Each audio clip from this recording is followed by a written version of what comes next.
Welcome to Café of Delights, conversations that enlighten and inspire with me, your host, Gail West. We are at the precipice of one of the most exciting evolutions in human history, from science to spirituality, culture, arts, cutting-edge psychotherapies, new economies, and more. We will explore how to create a world where all can thrive. In a series of riveting interviews, you'll have the opportunity to hear from those that are actively working at the edges of local, regional, and global transformation. Join me, your host and author of the book, Money Come Dance With Me, Gail West, to be inspired, delighted, and filled with hope for a new reality. Café of Delights starts now.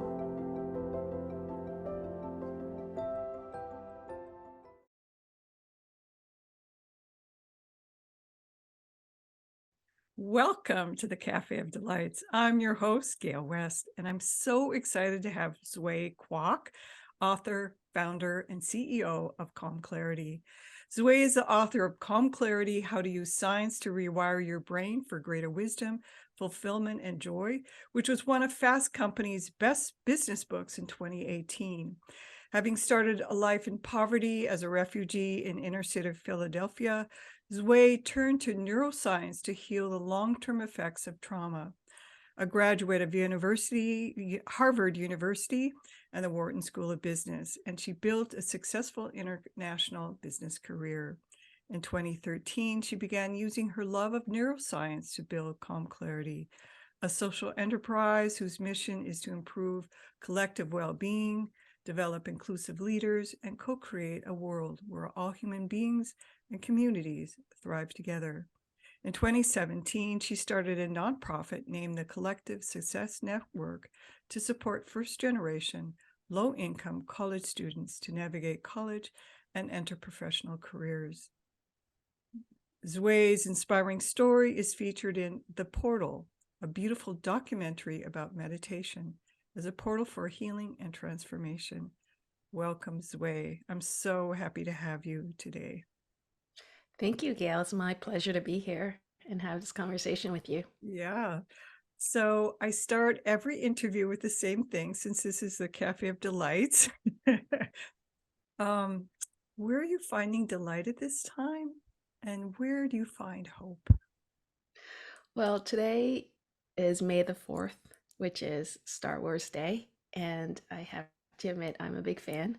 And I just sent out a newsletter about how my fascination with meditation began by watching Star Wars movies when I was a kid and imagining that I was Luke Skywalker going through the training with Yoda. And in many ways, I feel like one of the most magical parts of being human is our imagination, our capacity to dream, to create worlds that don't exist in our minds, and possibly manifest those worlds, make them real. And, while Hollywood has a lot of fantasies that, we can consume, I think one of the main challenges of being human is making the real world look more and more like the world that we want to live in, right? And as a social entrepreneur, I'm very inspired by all the many ways that human beings across the planet, no matter their socioeconomic background, no matter how much education or resources they have, they find a way to make life better for themselves, for the people they care about, for the communities that they're part of. And that very much inspires me, to continue to use my gifts, my talents, my resources to do what I can to co-create a better world, no matter how hard it gets, because I believe ultimately that's why we're here.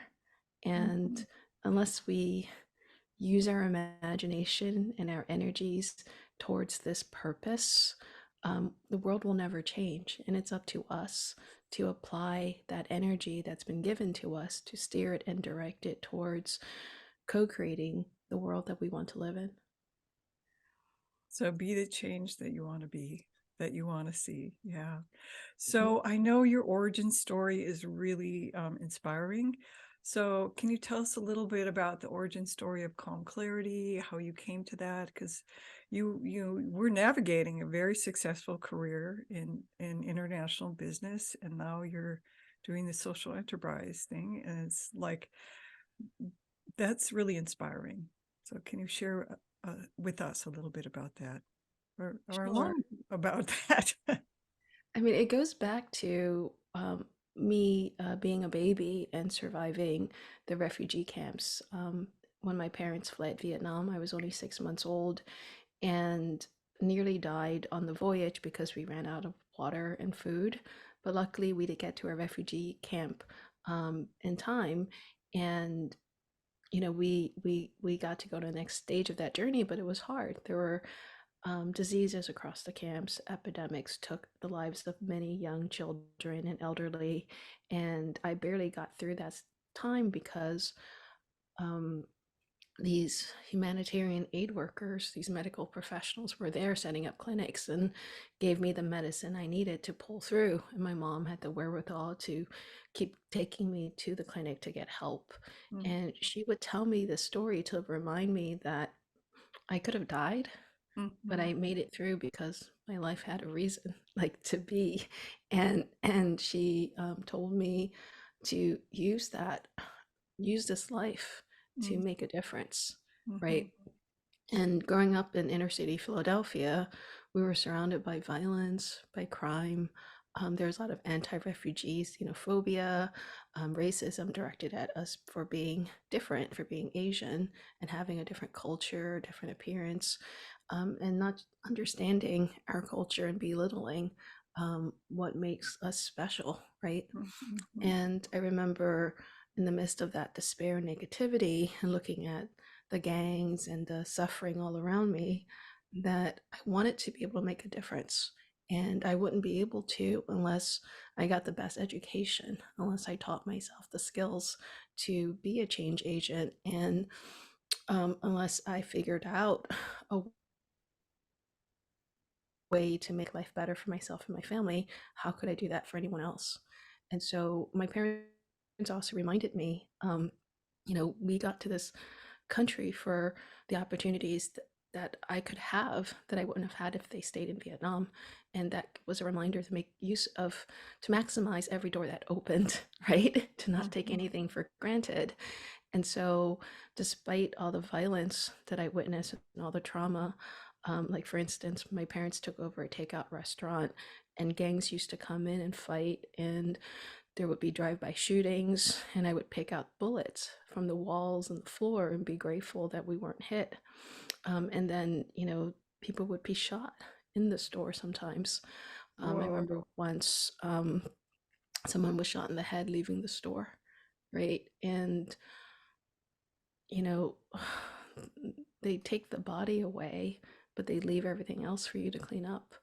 And I remember helping my dad clean it up afterwards, the blood, the brains, and it was horrific, right? Wow. Wow. And in the midst of that, I was determined not to give up hope. And so I got straight A's. I pushed through one of the toughest magnet schools in Philadelphia and got into Harvard College, right? And I thought, like, wow, this is it. I've made it. But unfortunately, there really wasn't any support for that transition from inner city Philadelphia to Harvard. And though I was academically talented and I did well enough in the classes, it was the social environment that did make sense to me. Mhm. And it was the first time I was exposed to life as the top families live it, right? The expectations of my peers, the summer vacations and houses and all the properties that they could talk about their parents having. Mhm. And it it dawned on me finally then how poor I had been up until that point, right? Mhm. Because there are things you don't know when everyone else is living the same experience Right, around right, you. right. Yeah. And I only realized then how vast a socioeconomic polarization is in the country. And Mhm. I also saw how my peers weren't particularly more talented than the kids I grew up with. They just had so many resources available to them and parents who were willing to do everything to open doors for them, Mm. right? And where I came from, you had to be so tough just to live, just to get by, just to not get picked on, just to be a survivor. And it was a very different mentality and a way of engaging with the world. And I had all these defense mechanisms because of the way that I grew up that were holding me back at Harvard.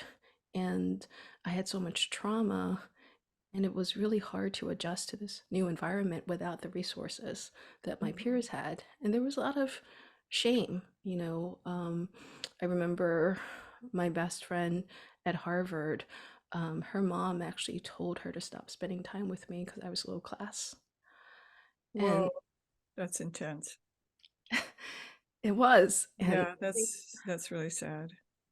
that realization that the talent and the hard work that got you to Harvard wasn't enough for so many people. Yeah. And there's this way of looking at the world that's very hierarchical, that's Mhm. very much about maintaining systems of oppression rather than unwinding them, Right, right? right. Yeah. And I saw that many of the people there were there to uphold their status and their elitism and not Mhm. necessarily there to make the world a better place, Right. right?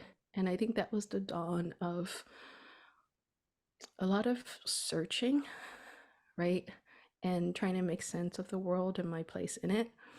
And meanwhile, I had all these mental health symptoms that were getting worse: panic attacks, anxiety, depression, because I didn't really understand PTSD. I didn't Mhm. understand the impact of all of my experiences on my brain, my hypervigilance. And as the symptoms got worse, I finally sought help and learned from a psychiatrist who and I don't remember his name at this point. I don't know if I have the records to track him down. He was an African American man, probably in his 50s. And he was the first person who told me that everything that I had experienced since being a baby and being subject to all the trauma of escaping from Vietnam and living in refugee camps and nearly dying over and over, Mhm. plus all of the traumatic experiences that I witnessed, that I lived through in inner city Philadelphia, have had impacted my brain. And there was no real cure for that. He was saying how we could try different drugs at different doses, create a cocktail, and it might make me feel better. But they had only begun researching trauma Yeah, and they right. didn't know how to treat it. Mhm. Right? But it definitely impacted my brain. And he also recommended trying therapy.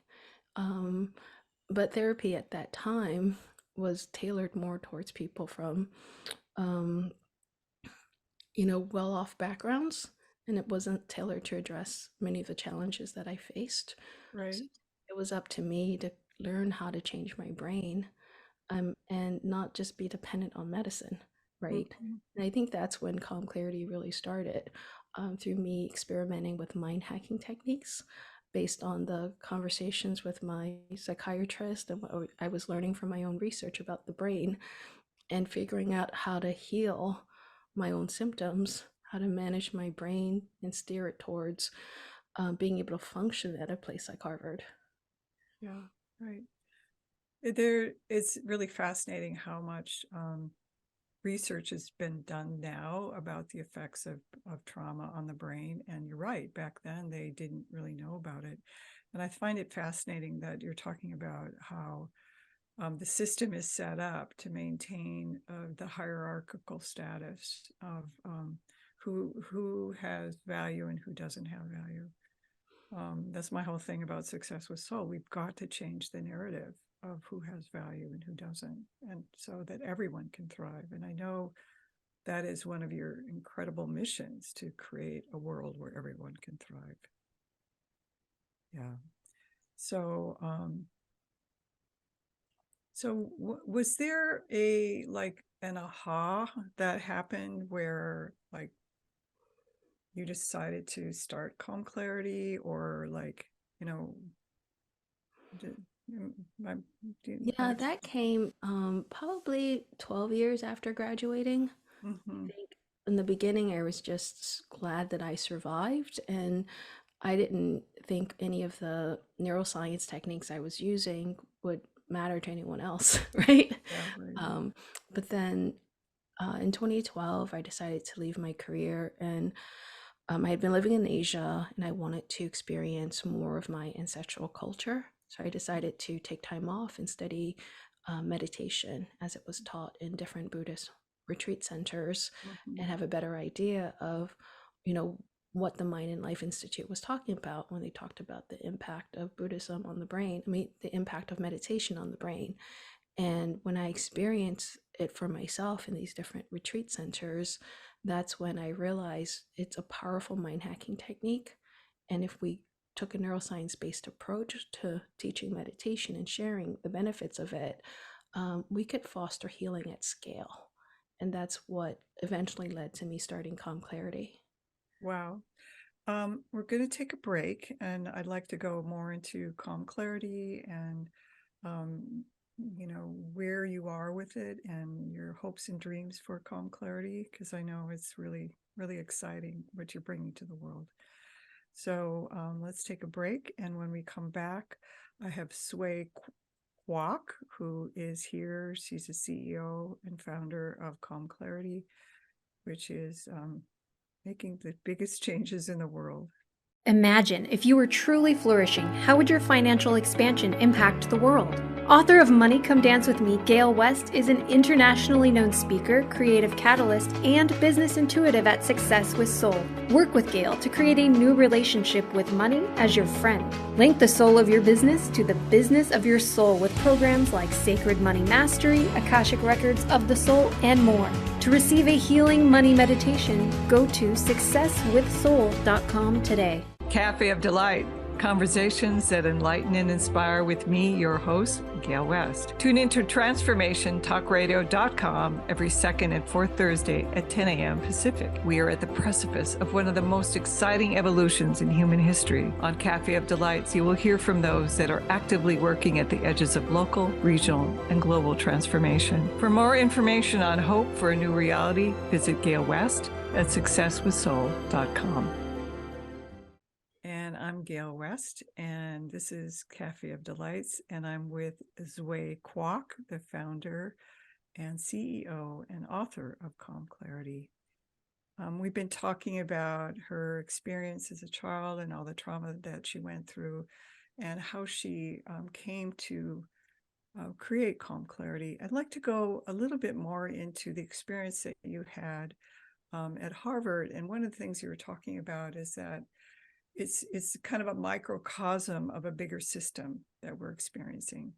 And how did you, a little bit more about how you experienced it and the effect that it had on you, and where you see it as far as the microcosm of the bigger macrocosm, and how we need to change that.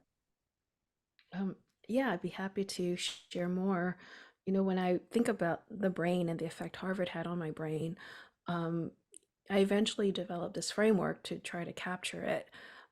When people have a lot of trauma, when they live in a state of fear, I call that pattern brain 1.0 because that system for that is fully developed when we're born. So if you've had a lot of experiences that were negative, your freeze, flight, fight system can come to dominate the way you see the world, Right. and you have a threat oriented view. Now, overachievers, though, um, um, tend to use a brain pattern I call brain 2.0, which is the dopamine system, and how that can also hijack us to have this tunnel vision for getting the rewards that we want. So it makes us chase rewards, jump through hoops. And for some people, brain 2.0 is often the way we escape brain 1.0 and get away from that feelings of hopelessness by taking control, right? Mhm. Others, it's about suppressing or numbing or escaping reality. But for overachievers like me, um, there was this drive to prove to the world that I was worthy, Mhm. right? And to use overachievement or hyperachievement as a way of proving that, I I can be part of the winners, right? I'm someone you have to pay attention to, and I deserve a place at the table, right? And as someone who as a refugee, you're always looked on as, do you really belong here? Were you worth this opportunity to? And there was always this feeling like I had to prove that I deserved to be here, right? Mhm. And when I got to Harvard, there was always this sense among people of color that we had to prove that we weren't affirmative action cases, that we were there because we genuinely earned a seat at Harvard.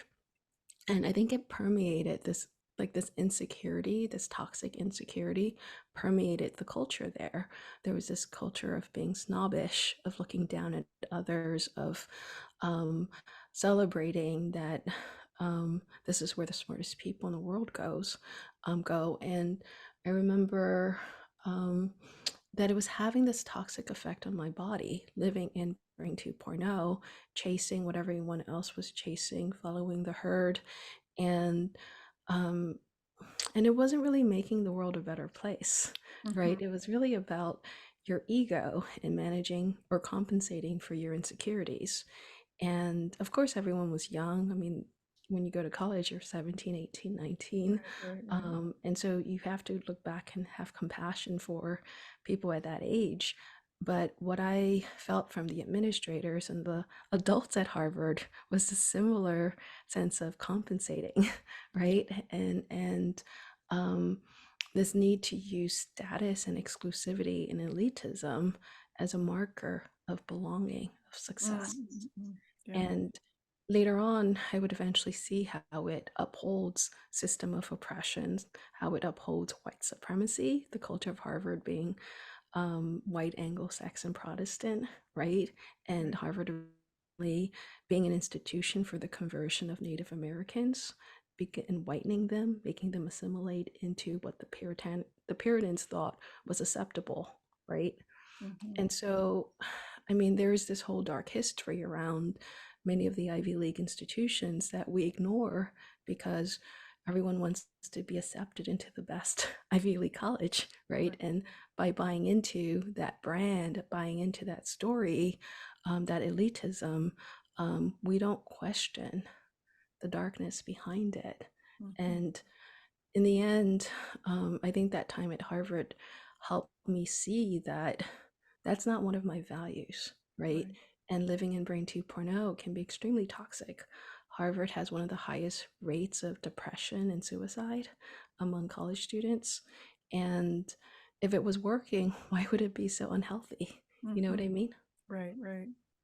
Well, you were successful in the outside world, right? Can you share a little bit about that and how, we talked about what was the thing that said, I can't do this anymore. We talked a little bit about that before we took the break, but can you talk a little bit about kind of the success that you had and how moving into meditation and saying, I can't do this anymore, the kind of the transition that you went through?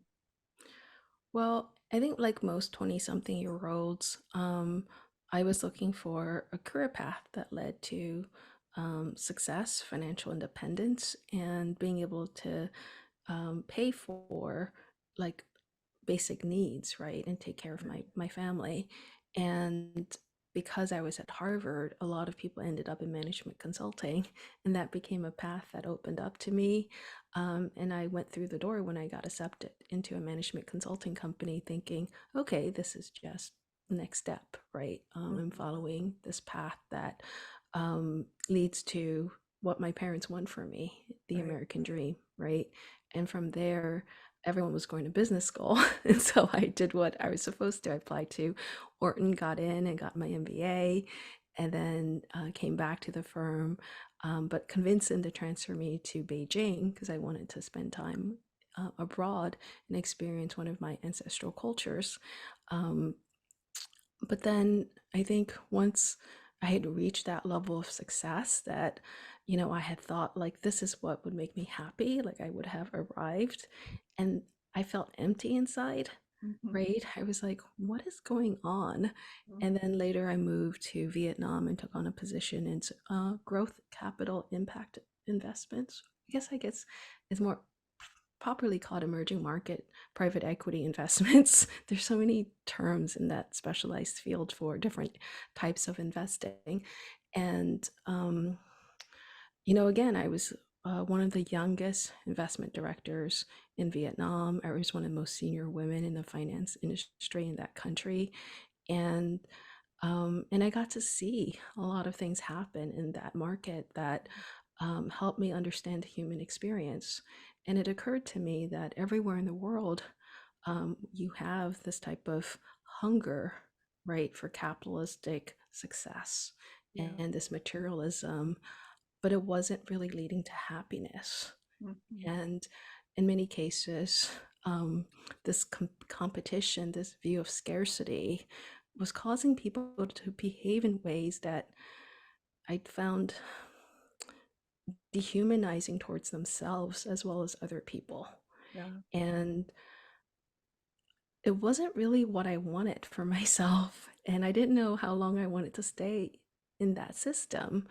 And the more I saw, the less I really wanted to become my managing directors, right?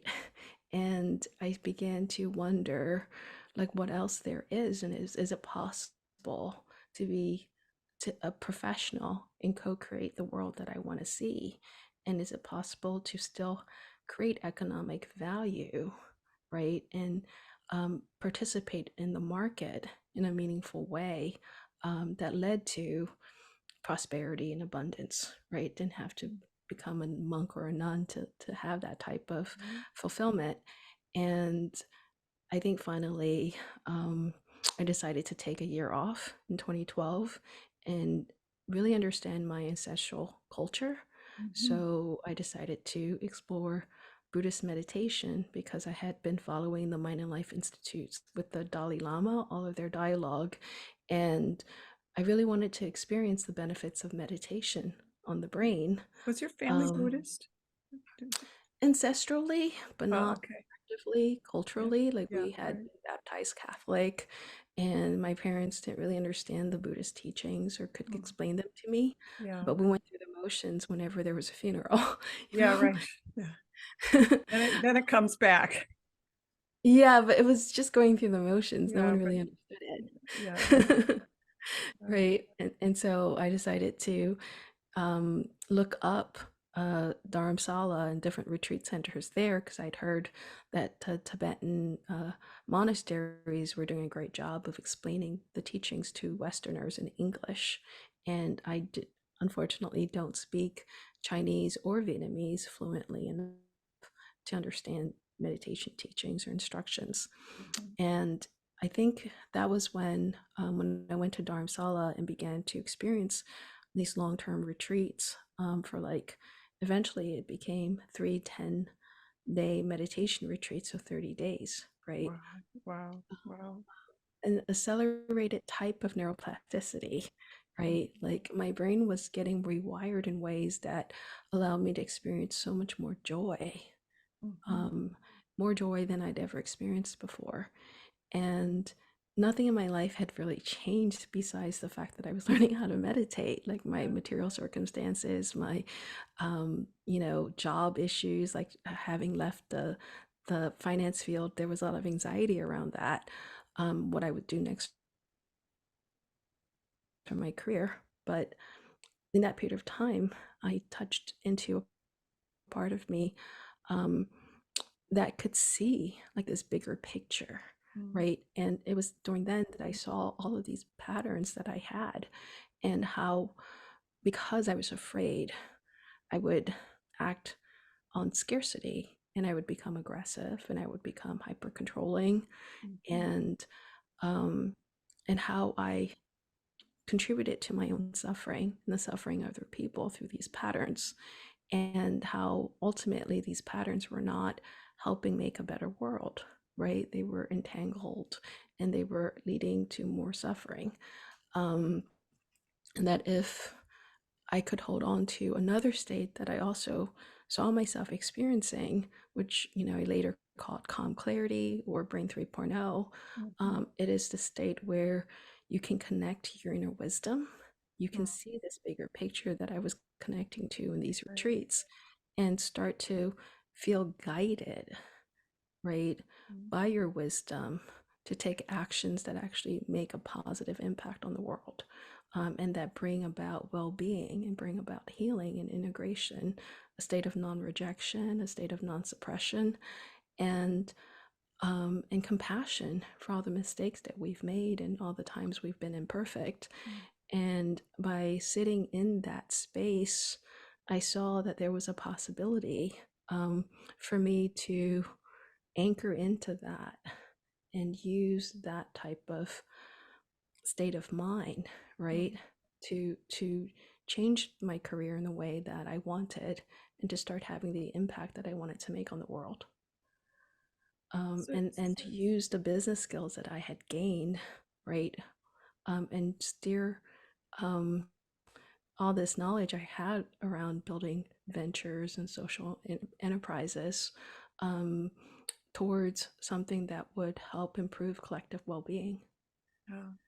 I think about when I think about what was happening in Vietnam, and I lived in China for quite a while, and the idea that we are exporting our culture and our elitism, and it's a form of colonialism. And people don't realize this, but it's like we are exporting our kind of have and have not, and who has value and who doesn't have value around the world. And because people look to the United States as the ultimate dream that everybody wants, people try to emulate that, but it's definitely not working. And what you're saying is it's like, I think a lot of where we are as far as our culture is navigating in 2.0, what you call brain 2.0, like competition and drive for success and trying to make yourself better than other people, and who has value and who doesn't have value, and all these other kinds of things. I think it's more complex than that, because I think Brain 2.0 was probably something ubiquitous in the world. Yeah. And if these cultures had a stronger base in Brain 3.0, they would not have found this capitalistic model that the US is exporting so desirable, right? And I think it's feeding into classism, colorism that already exists across the planet, even before colonialization. I think there was status and hierarchy, and there was scarcity too. Yeah, and maybe it amplified it because of all the destruction, the trauma, and the chaos that ensued from all the exploitative wars and fights and corporations that came from it. And colonialism. Vietnam was colonialized by the French before the United States came in. So there's a lot, when we think about it, there's a lot that we struggle with as far as where do we want to go. And I think what's happening today is many people are saying we don't want that world anymore. We want something different.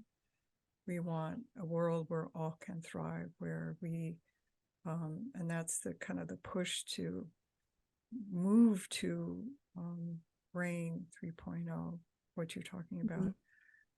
We're going to take a little break, and then when we come back, I'd like you to really kind of go more into calm clarity, and we've talked about Brain 1.0 and 2.0, and really go into Brain 3.0 and kind of some ideas of how to navigate that, and then how to contact you and be part of your organization, because it's amazing. And actually donate because you're changing the world. So we're going to take a little break, and then we come back. This is the Café of Delights. I'm Gail West, and I have with me Zway Kwok. Imagine if you were truly flourishing, how would your financial expansion impact the world? Author of Money Come Dance With Me, Gail West is an internationally known speaker, creative catalyst, and business intuitive at Success with Soul. Work with Gail to create a new relationship with money as your friend. Link the soul of your business to the business of your soul with programs like Sacred Money Mastery, Akashic Records of the Soul, and more. To receive a healing money meditation, go to successwithsoul.com today. Café of Delight. Conversations that enlighten and inspire with me, your host, Gail West. Tune into transformationtalkradio.com every second and fourth Thursday at 10 a.m. Pacific. We are at the precipice of one of the most exciting evolutions in human history. On Café of Delights, you will hear from those that are actively working at the edges of local, regional, and global transformation. For more information on hope for a new reality, visit Gail West at successwithsoul.com. So this is Café of Delights, and you're back. I'm back. I'm Gail West, your host, and I have Zway Kwok, the author and CEO of Calm Clarity. So we've been talking about Brain 1.0, which is, that place where trauma lives. We've been talking about Brain 2.0, which is where most of culture lives, which is just competition, and we can kind of go more into that, and then Brain 3.0. So can you kind of give us a brief kind of summary of 1.0, 2.0, and then just go more deeply into 3.0, and how can we and give us some ideas of how we can access that more, because I think a lot of people are actually looking for that. Sure. Well, to explain more about human neurobiology, as I mentioned earlier, Brain 1.0, all those structures are fully formed when we're born, so we can survive, so we can try to stay safe. Brain 2.0, the dopamine system, the reward chasing system, kicks into high gear in adolescence. It starts to accelerate and drive teenagers to behave in such all or nothing risky manners because they're seeking dopamine, right? And many people can get locked into this dopamine fueled way of seeing the world because cultures can reward this type of behavior, right? The neural networks of Brain 3.0 don't fully form until our mid-20s. But by then, so many patterns have been set in Brain 1.0 and 2.0 that it may take us the rest of our lives, often not until our 50s or 60s, when we start to actually use Brain 3.0 networks in a more default automatic way, right? Now, I think it would help if we could accelerate the strengthening of Brain 3.0. And when I started these programs with high school students in 2013, I would give them different techniques to strengthen various neural networks in Brain 3.0 so they would be able to self-regulate more, so they could access a bigger picture. They wouldn't feel so caught up in anxious FOMO, the fear of missing out. Whenever their friends took some class, they felt they had to do so. And by strengthening Brain 3.0, they could start to see choices that aligned with their higher self, the picture of themselves that they wanted to become, right? And not sweat the small stuff, and not get so distracted by all the noise in the world, and not get so pulled into social media, into all the drama and self-hatred that could come from being part of social media, right? So we were building this ability for them to embody their inner sage and connect to a bigger picture, a long-term view of who they wanted to become and the world that they wanted to be part of, and connect that with their values and aspiration. And what we saw were, like, there was one student who was clearly depressed and never smiled. And after doing the program for a few weeks, she suddenly, or they is the correct word, they began to smile and light up. And when we asked them what happened, what changed, it was a particular module we had shared on how to envision and connect to your future self. And once they could see a picture of the future and who they wanted to become so clear to them, they had something to look forward to.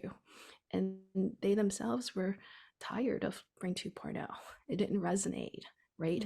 This it was a magnet school, and this very hyper competitive model of existing wasn't energizing them, right? Mhm. They weren't motivated to be part of that world, to engage with it. But by showing them how they could become the best version of themselves in Brain 3.0, suddenly they woke up, they were energized, and there was some um, something meaningful for them to work on, right? And sometimes I wonder, like so many people who have checked out in the world, is it because this Brain 2.0 world isn't what engages them? And if they had more access to Brain 3.0, if the world was in Brain 3.0 and encouraged us to do what makes us come alive, Mhm. right? To become masters of ourselves, right? To learn for the sake of learning, to fulfill our full potential in a not just in an economic sense, but to achieve a sense of emotional, physical, mental, and spiritual alignment, integration, and wholeness, right? And use your gifts, discover your gifts, and use your gifts in ways that are meaningful to yourself, to communities around you, and not just do it because capitalism gives you a paycheck, right? I think um, what you're talking about is intrinsic rewards instead of extrinsic rewards. And when we're operating from extrinsic rewards, it's never enough. It's never enough because it's always trying to get something from the outside instead of the. well, I've explained to people that the way the dopamine system works is that it drives the pursuit of happiness, but it doesn't allow the experience of joy and happiness. Right. Your dopamine system makes you chase rewards in the external world, but never allows you to feel satisfied or content for long. You're Mhm. going to feel empty inside. They call it hedonic adaptation. And then you're going to want to chase something else. That Right. shift from Brain 2.0 to Brain 3.0 is really key, because Brain 3.0 is where you can actually experience joy, mastery, fulfillment, right? By achieving what we call intrinsic aspirations, by fulfilling your intentions, by aligning with the person you want to be, by having a sense of integrity, Right. right? And if Brain 2.0 was rewarded for doing things that brought us into Brain 3.0, if society was healthy and did that, then we wouldn't have so much mental health issues. But because we have the system that rewards us for doing things that don't lead to well-being, right? That's why there's a disconnect. We Mhm. have this world where um, I don't know how to explain this, but corporations, oligarchs, plutocracy, the powers that be, um, have manipulated our dopamine system so that we chase things that aren't actually good for us, that don't lead to well-being. And sometimes I feel like ultimately, what the ancient sages taught with meditation is how to take back your dopamine system, so that social conditioning, um, people with power and money can't really sway you away from your sense of integrity, Mm. right? So, and it's interesting because the origin of the word wealth is well-being. We don't think about that. And so when I think about what you're talking about is really tapping into not a sense of lack, but a sense of well-being, and that in a way is true wealth. And being able to, and what you're talking about is taking back our power to live our life on our own terms. Mm-hmm. So To live our lives there's in alignment with, um, what our higher self wants for us, right, right? right, And I think those are slightly different because most of us don't know what our own terms mean. But I think the more I, embarked on my spiritual journey in India, going to all these different retreat centers, I didn't think of myself as a spiritual person. I was tended to be more of an atheistic, agnostic type, mm-hmm, and very secular and very scientific in the way that I saw the world and the way I was trying to break down meditation. But I couldn't help but acknowledge the more I meditated, the more connected I felt to this, I don't know how to call it, but this higher creative force, right? Yeah. This universe, right?